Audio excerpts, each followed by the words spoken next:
Hi, let's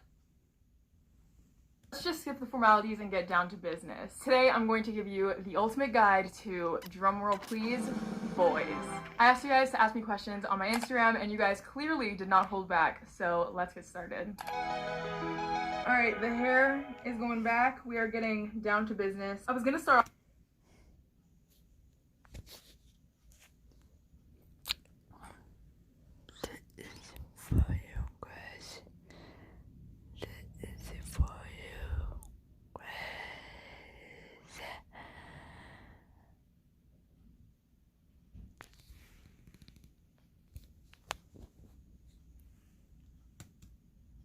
off with some warm-up questions, but there is just none of that. We're just gonna take a dive into the deep end. When are they flirting, and when do they think we're flirting? Let me break this down for you. Just because a boy is being mean to you does not mean he likes you. You're not in elementary school, I'm assuming. If a boy is actually mean to you, especially if you're in high school or college, they might just be an ass. That's the case a lot of times. I think you can tell when a guy's flirting when he makes time for you, because that seems to be a really hard thing for most guys to do. It can be hard to read them sometimes. I feel like every guy shows interest differently, but I would say they're planning dates, they're excited to hang out with you, they're making the first move. But to answer the second question, when do they think we're flirting? A lot of people, like for me, I have what's classified as a flirty personality, but I'm just nice. People mistaken that a lot for being flirty. I have no idea what's going through a boy's mind, so I can't help you with that question. Is it okay to date your friend's ex? Oh, this is dangerous ground. From my experience and from what you see in the movies, it's just kind of girl code to not date your friend's ex. I guess it depends for every situation. I think the most important thing is talking to your friend and making sure they're okay with it, and if they're clearly not, I think having girlfriendships are more important than having a boyfriend. That can just be such a sticky situation. I would just say be honest and open with your friend, because you don't want to lose a friend over a boy. I feel like that's just so dumb. Personally, I never had that problem because me and my friends have never had the same taste in dudes at all, so we were safe there. But I've watched far too many movies to know that it just never ends well when you go behind a friend's back and you start dating their boyfriend, and it just gets really messy. So I would just say be open with your communication. Why are they so weird and gross and inappropriate sometimes, like WTF? I wish I could answer that for you. I have no idea. I have no answer. Maybe it's just in their DNA. Most boys grow out of that, and also I learned that boys can be really different when they're with their friends versus when they're just with you, so keep that in mind. How do you know when you're ready for a relationship? I feel like when you know, you know. Most of you guys who've watched my videos for a while knew that I complained about being single for the longest time. I just am single. Being single was my brand for a second there. I think you'll just know when you're ready and you'll find the right person. I don't think it's something you should rush into, because for most people, like me, I get very attached very easily. I feel like to be in a good and healthy relationship, you really have to be mature and ready for that person. Speaking from experience, if you're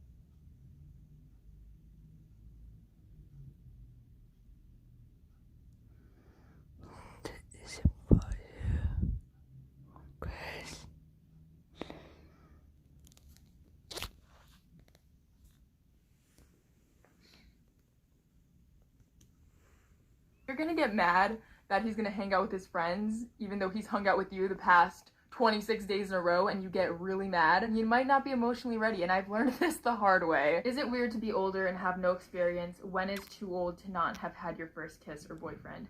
There is no set age of when you need to have your first kiss by. Like, you need to have your first kiss by the time you're 18 or else you're weird. No, it doesn't work like that. I know so many people who've never kissed a boy, and it's really just not a big deal. It's only as big of a deal as you make it. Sometimes it feels like everyone around you is in relationships and stuff, and then it can get really hard when you're like the only friend in your friend group who doesn't have a boyfriend. I promise it's worth the wait, because whoever you're meant to be with, it'll just all make sense and click together, and it won't even matter that you were single for however many years. I was single for 19 years. Is it bad if I DM the guy on Instagram first, and how do I do that? If you want to DM someone first, do it. Who knows, you could shoot your shot and then you might get married someday. I feel like sometimes guys like when girls make the first move, because Sometimes guys can be just as nervous to make the first move as girls. Plus, that shows confidence, and I feel like guys like when a girl is confident. How to trust someone if they've given you reasons not to in the past. I feel like that can be really hard because then you'll just overthink everything. You'll never know if they're lying or they're just not being truthful. But I think the only way to know if you can trust someone is to trust them and see what happens, which can be really scary, but the only way someone can earn your trust is if they prove that they can be trusted. How do you deal with being jealous if that's just how you are naturally? Literally, I feel that. Don't mow your lawn right now. I have a naturally jealous personality too. Sometimes it doesn't even have to be over a girl. Once you get to that point in the relationship, your partner will know you. They'll probably know how you get. So I think it's important to communicate how you feel. That way they can kind of help you through it, give you reassurance. If you need reassurance, ask for it. I feel like a lot of people talk about how if a boy isn't giving you reassurance, then don't beg for it. But sometimes boys are just clueless, so you kind of have to tell them what you want. I see so many tweets that get so much attention, and it's like, if a boy's not treating you right, don't tell him how to treat you. He should just know how to do it himself. But honestly, sometimes you gotta train boys. It's like having a little puppy. They don't know better sometimes, so you gotta train it. And that's advice that my mom has given me and that she's given my sister. I don't know if she's gonna make me edit this part out. Every whatever anniversary or every special holiday like Valentine's Day, you have to get me flowers. That's just how it works. And he literally has a note on his iPhone of what special occasions need flowers, what special occasions need cards. So sometimes you gotta tell a boy how to treat you. And then if he doesn't treat you, but you made it clear how you want to be treated, I feel like that's when that becomes a red flag. I don't know what to say on the first date. What do I do? I got so many questions about what to talk about when you're first getting to know someone or on a first date. So here are my 5 conversation starters that will most likely not end in awkwardness. Question 1. What's your favorite thing to do? And then you can answer and you can kind of talk about it. You can talk about your favorite thing to do. Maybe it's something you guys will have in common. Easy. Boom. Question 2. Did you play any sports as a kid? And if he says no, I've got nothing for you. Question 3. Ask him or her the top 3 places they want to travel to. I feel like most people have a bucket list of where they want to travel to, so I feel like that could spark a really cool conversation. Question 4. Getting a little deep here. Ask them what they want to be when they get older. I feel like that's a conversation that definitely would go into other conversations, like how they plan to get there, or if that's too serious, just ask them what their favorite ice cream flavor is. And topic number 5, ask them who their favorite YouTuber is, and then they'll answer, and then they'll ask you who your favorite YouTuber is.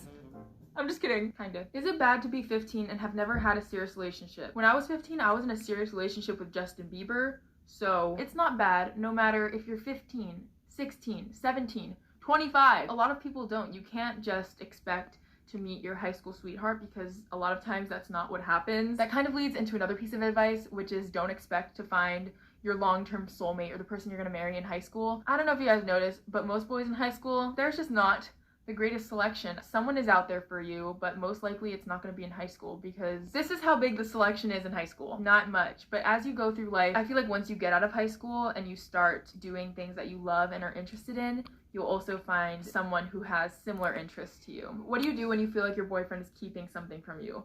Well, you certainly don't go through their phone. That never turns out well. Communication is key, and I feel like this applies to so many questions. You just have to be open and honest. It can be really scary to confront someone, but it doesn't have to be such a serious thing. You guys could be out on a lunch date or something and be like, hey, I actually really wanted to talk to you about something that's been on my mind. You don't want to be secretive. You don't want to try and hack their phone and see who they're texting and stuff. That's just so unhealthy. Did you get anxious having your first kiss with your current boyfriend? Ah, yes, literally. I remember, I don't know if he's gonna get mad at me for talking about this. We hadn't kissed yet. I was dropping him off at his house, or maybe he was dropping me off at my house. I don't remember, but he tried to lean in for a kiss and he was like, can I have a kiss? And I was like, you can wait for the next date. So I bought myself time, but then by the time the second date came, I was like, please don't remember. Do not let this be the only thing you have good memory for. But of course it was. So of course he reminded me, and then it just kind of happened. And it was really nice. I was very nervous going into it because anytime you kiss someone who you never kissed before, it's just like your pits start sweating, your heart starts pounding, and you feel like you're gonna throw up sometimes. Enjoy it, ladies and gentlemen. Be comfortable with awkwardness. Easier said than done. How to talk to boys. Well, that's very broad. All right, insert boy here.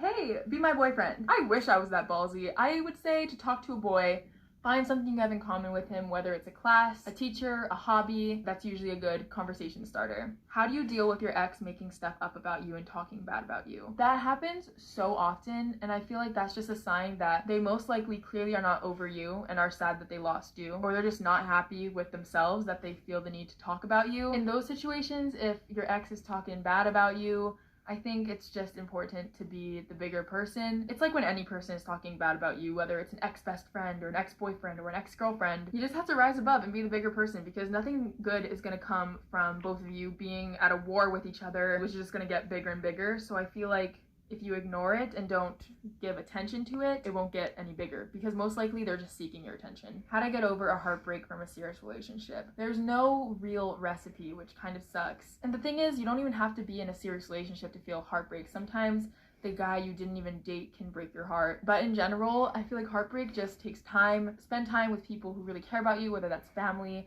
or friends. Immerse yourself in things that make you happy. Maybe it's a hobby that you never wanted to start because you were putting so much time into your relationship that you were forgetting to put time into yourself. So do things for yourself. Do not read old text, look at old pictures. That's literally just gonna make it worse. It's important to acknowledge what you're feeling. So maybe give yourself 2 or 3 days to just cry, be sad, lay in your bed, do nothing. And then after that 3rd day, you just have to realize everything happens for a reason. Where you are right now is where you're meant to be. Focus on yourself. I know it can be really hard. I promise you'll get through it. Reach out to someone who you can talk to. I think it'd be awesome if in the comments, if you're going through something, maybe share your story or whatever you feel comfortable with, and people can comment back and we can just all comment to each other and help each other out. I'm scared to bring my boyfriend home to my parents.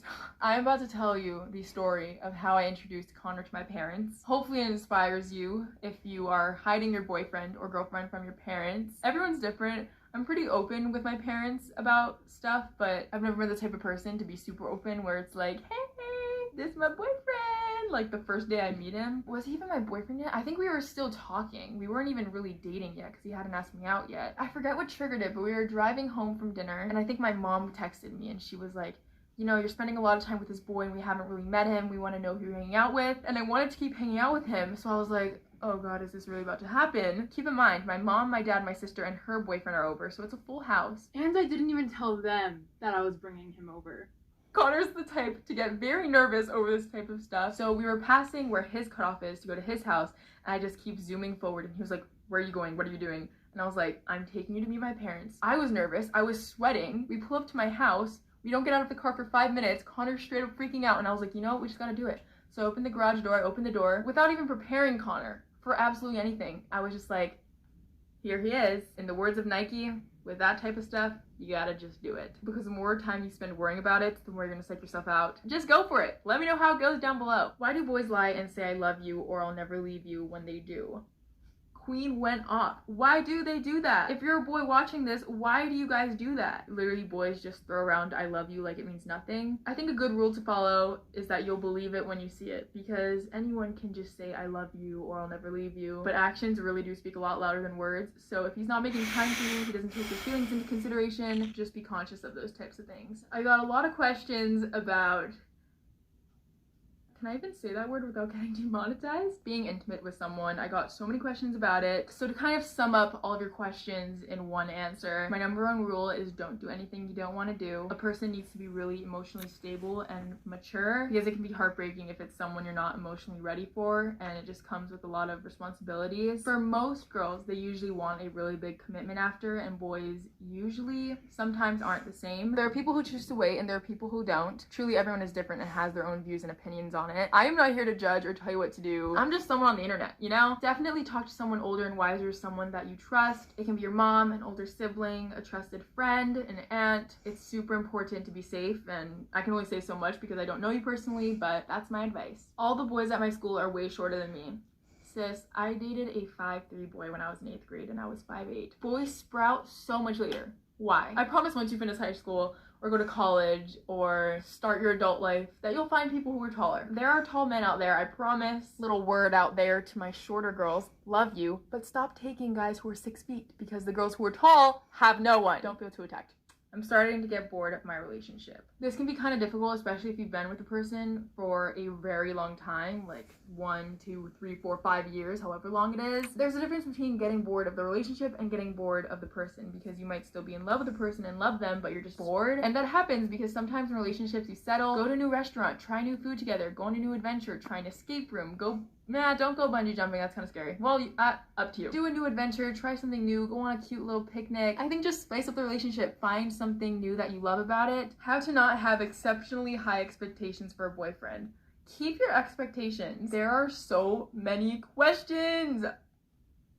I think a really big part about dating is not losing who you are as an individual, because I know so many people when they get into relationships, they kind of lose themselves. Maybe they cut off friends or they stop doing things for themselves and their whole life revolves around the relationship and they don't even know who they are as an individual. They're just a couple. In relationships, you really still need to be true to yourself and who you are and be your own entity. I understand the whole thing like, oh, he's my other half, she's my other half, but I don't think it has to be like that. I think you can be two whole people and still be together. I think I'm gonna end the video here. Comment down below any advice that you're seeking or that you want to give. Whether you're looking for advice or you're looking to give advice, I think the comments would be a really good place to do it. I hope you guys enjoyed it. I haven't done a sit down video in a while, so this was a little weird. Not weird, just weird because it's so hot in here. I'm wearing this really big sweater and my thighs are sweating on my chair, so love that. See you next time. Mwah!